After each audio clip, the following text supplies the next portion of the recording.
Can't top that. I'm going to try. No. Thank you, Melinda, for singing a song from our friend David Friedman. You did that for me, didn't you? Okay. Today's title is How to Audition for the Part You Really Want.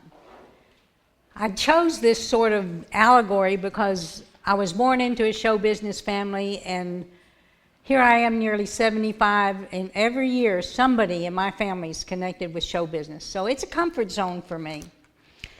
Abraham Hicks tells us, you are the vibrational writers of the script of your life, and everyone else in the universe is playing the part that you've assigned to them. Part of God's plan for us is to know that we are co-creators in our own universe of our own life. In order to be of service to humanity, to the universe, we first have to do that. We first have to conquer our own life. And in my view, it's simply knowing how the system works and understanding the mechanics of energy and how to manipulate the energy. Now, when I say manipulate, I'm talking about as a sculptor manipulates clay. All these things are available to us. We just need to remember. And you're made up of many parts other than your physical body. And the body is built around the personality. This is the cellular structure that you have. Now, we know that an actor's greatest tool, his greatest instrument is his body. But I don't think you realize the connectedness of all the layers of body that you have. I think that we know that in the chakra system, we talk about the major 7 chakras, and that's just, they're unlimited ones. And in our body, for this purpose today, we're talking about 3 different layers or levels of our body. And when we go on into the part about auditioning, remember the bodies and how we affect them. Everything we do affects the body. Now again, when we choose to come into a body, we take a personality that's going to serve us in the lesson that we need to have. And what you may not realize, at the cellular structure of your body forms around the personality. Now you can change personality, you evolve, but your body will still form around this. It's like when 2 old people that have been married forever, they begin to look alike. True. I don't have a beard. But that's because as a unit, you have the same thoughts, you have the same plans, you begin to absorb each other's personality.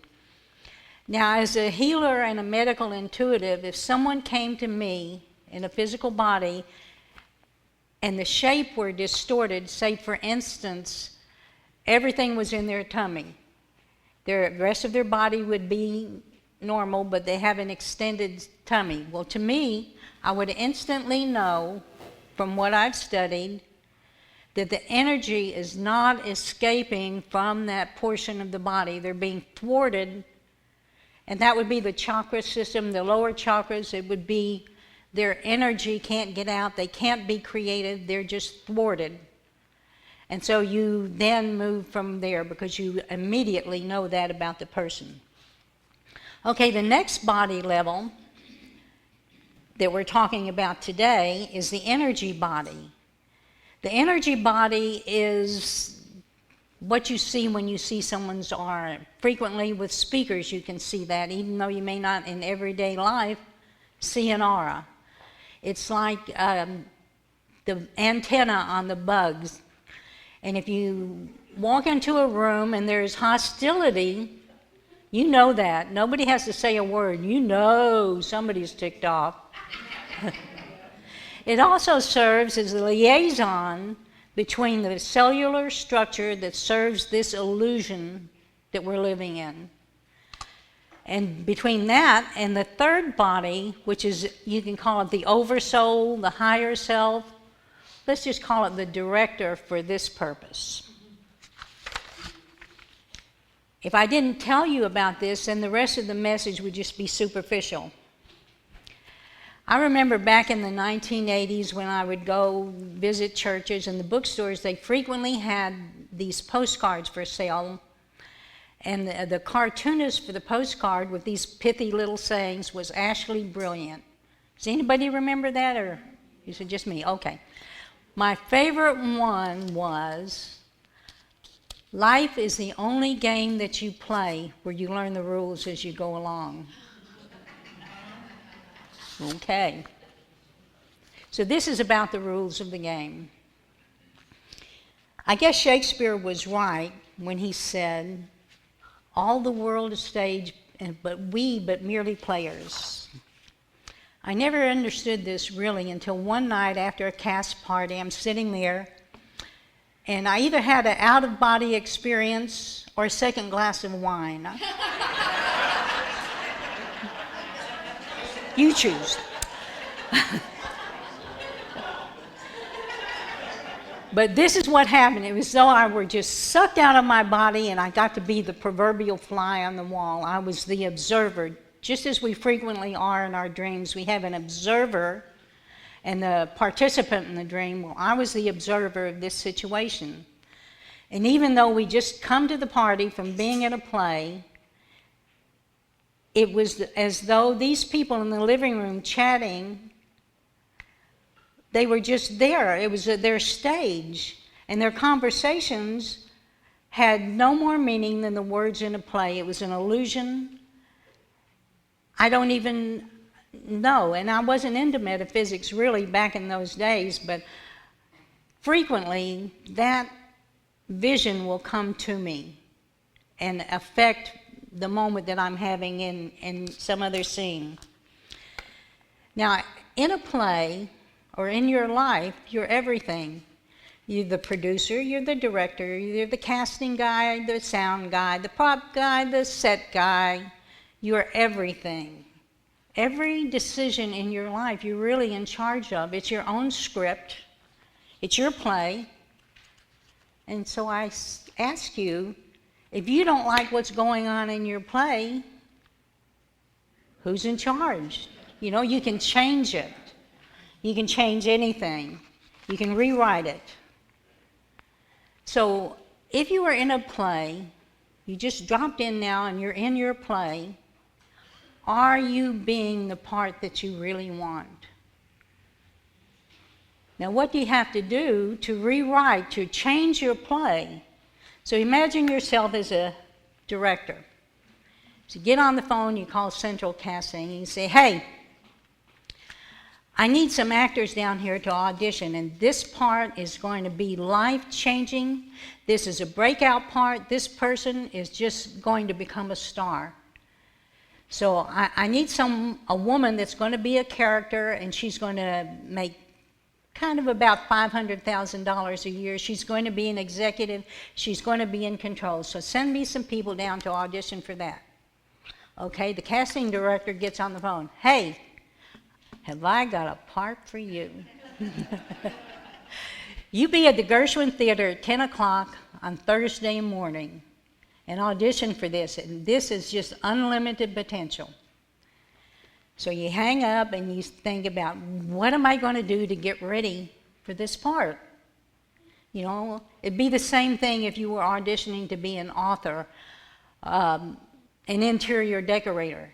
You get yourself ready. Everything you do vibrates to these bodies. So what do?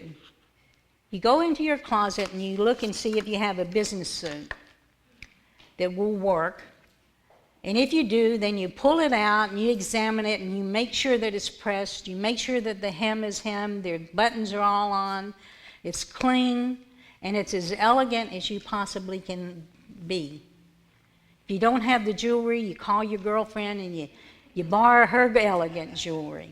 Or if you don't have access to any of that, you go to the resale shop. You know, actors don't make a lot of money. maybe 1%.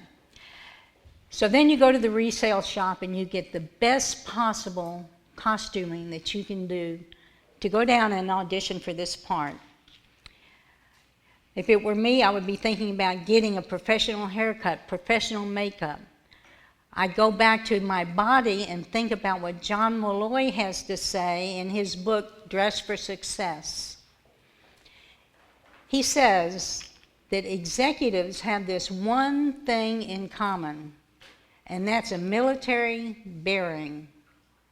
That they evoke confidence, they evoke power, and you would trust them. So I'd make that part of my body when I go into audition. Even my garments, everything has to be just so. I have to make my director believe that I am this part. I'm going to tell you a story, and I know you've heard this story from Glenn more than once, but I'm going to tell my version. When we first got together, he was coming off of a divorce. He'd been divorced about a year, and he'd lost everything. I was coming from my fantasy of owning a restaurant and watching it die. And I lost the restaurant. I lost everything. So there we were, and then we moved in together, and we went to Church of Religious Science over in the gallery in Dallas. Gene Graves was the minister, and he really said so many things that changed my life. We'd heard Edwin Gaines. We'd heard all these prosperity things. So we decided, we talked about what we could do to begin to change our circumstances and on our budget. So he said, let's throw out everything that touches our cellular body. Holy socks, fruit of the looms, everything that wasn't worthy of us. And that was more than 30 years ago. And in retrospect, my life began to change when that silk underwear hit my body. It was gradual, it was subtle, but instead of being the woman who failed and let her family down, lost the money, lost the cars, lost the house, suddenly I was a woman of potential. So in the part that you want, be very conscious about what you're telling the cells of your body, even the words that you use. What is it hearing when you say, I am?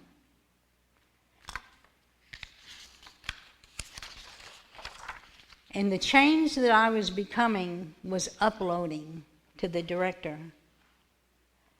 I was a slow learner. It took 30 years, but I got to where I am today.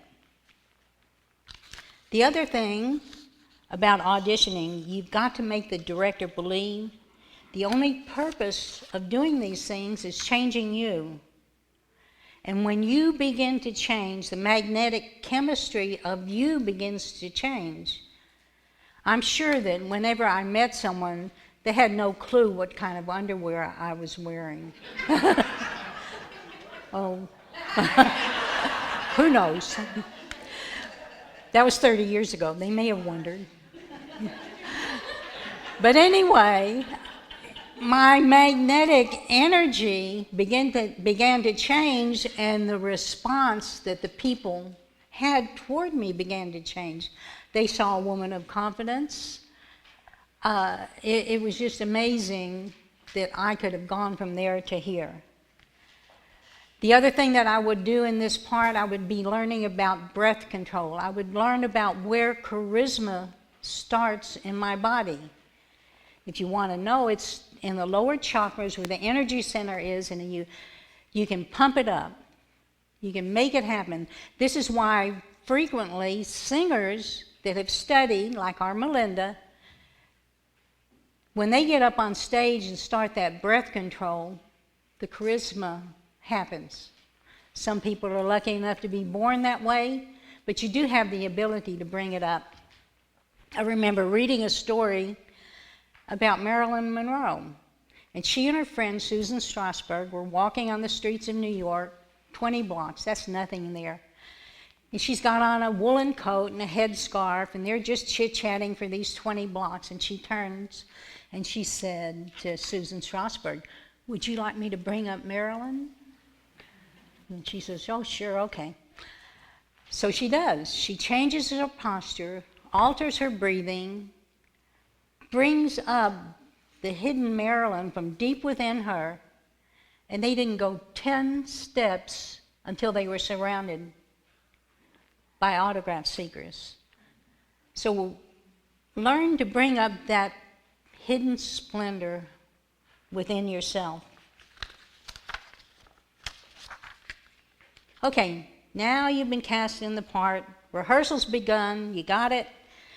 And you just do everything you can. You keep staying in part.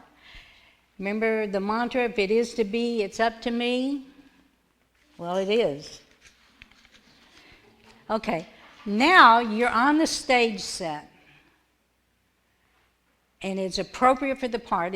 In your home, you can control your setting to be what you would like yourself to portray.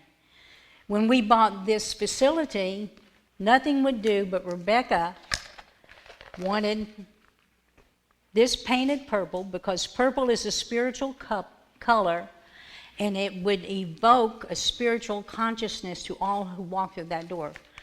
She didn't call it purple, she called it aubergine. But it was a conscious decision, so you can change the set, change your place where it is your stage. That's why feng shui was invented. You know, it doesn't have to be grand. It can be a one-bedroom studio apartment, but you can still control your setting. And props are important too. There's this story about the Pope. He was coming into Dallas to do a Oneness Blessing. Come on. Go with me here. So anyway, he's at the Oneness Blessing. He's got to fly down to Austin and do another one, and he misses his connection. But fortunately, in the audience was a pilot that had a Learjet. So he says, "Holy Father, I'm going there anyway." He said, "I've got to take some other passengers, but I'll get you there." And the Pope says, "Who are the other passengers?" And so he says, "Jason Garrett, Rick Perry, and a little girl I got to get to her grandma's house." And he said, "Oh, that's just really going to be an enjoyable ride." So they get on the plane, about 10 minutes out, and sure enough, plane trouble. And wouldn't you know, there's only 3 parachutes and 4 passengers. Not a second passed, Jason Garrett snatched up a parachute, put it on. He said, "Listen, I can't die. Jerry Jones really will be the coach." Out he goes. So then Rick Perry says, "Well, it's not my destiny to die.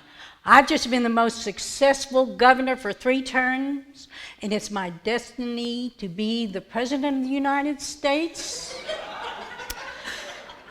I know that I will be the smartest candidate in the running." So he puts on the parachute, jumps out, and the Pope's stunned. And he said to the little girl, he said, "I've lived my life, I've had my destiny, let's get you ready, put the parachute." And the little girl says, "Don't worry, Father, we still have 2 parachutes. That smart guy put on my backpack."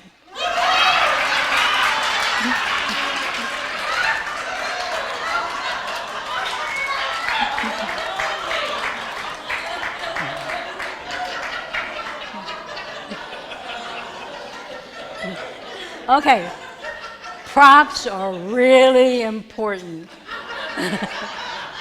Okay, and there you are. You're on the stage. You've got the part. The stage is set. Your part's been blocked, and it calls for you to reach behind you and get the car keys and exit stage right. Okay? You reach behind you. There's no car keys. You get to either fake it, you either get to rummage around, curse the prop guy, waste the time, but whatever. No matter if you fake it or you rummage, the illusion's gone. The play's destroyed. Now I ask you, in your own home, if you spent 10 minutes a day looking for car keys, and it wouldn't take long for it to build up to years that you've just blown off looking for car keys, and that those years or that 10 minutes can be put to a better use. So when you go home, I ask you to look around your house and see what is destroying the illusion of your play and wasting your time. All of these things are being sent to the different levels of the body, uploaded to the director. Whatever you want, babe, it's yours. You want to waste time, we can do that. In your own home, you have an audience there. Even if you're alone, there is an audience. Deepak Chopra calls this bits of information and energy. These are the things that serve you, your energy. Jesus Christ said, "The kingdom of heaven is within you." What that means is everything in your energy field, you are the ruler over that which you have dominion. So all this information and energy, you're telling it how to conduct your life by how you waste your time or how you use your time. It's just more than you can imagine that's paying attention to what you do. Another rule is, in theater, this is the most powerful rule there is. Never, never, never, never, never break character. So if you set a goal for yourself, continue on that goal. Focus on that goal. Keep aware of it. Know that the universe is supporting you in that goal. However, there's always rewrite. If this energy field is letting you know that there is this or better, then you can do a rewrite. You can change your character, but stay in that character until you get the signal that there's another path. Nobody's going to remember the old you anyway. How many of you can remember who won the Oscars in 1999? My point. You've auditioned, you've been cast, rehearsed, the appropriate stage is set, and it's opening night. You've chosen the part in life that you want to express. You've learned how to call up the energy from within your body to serve you.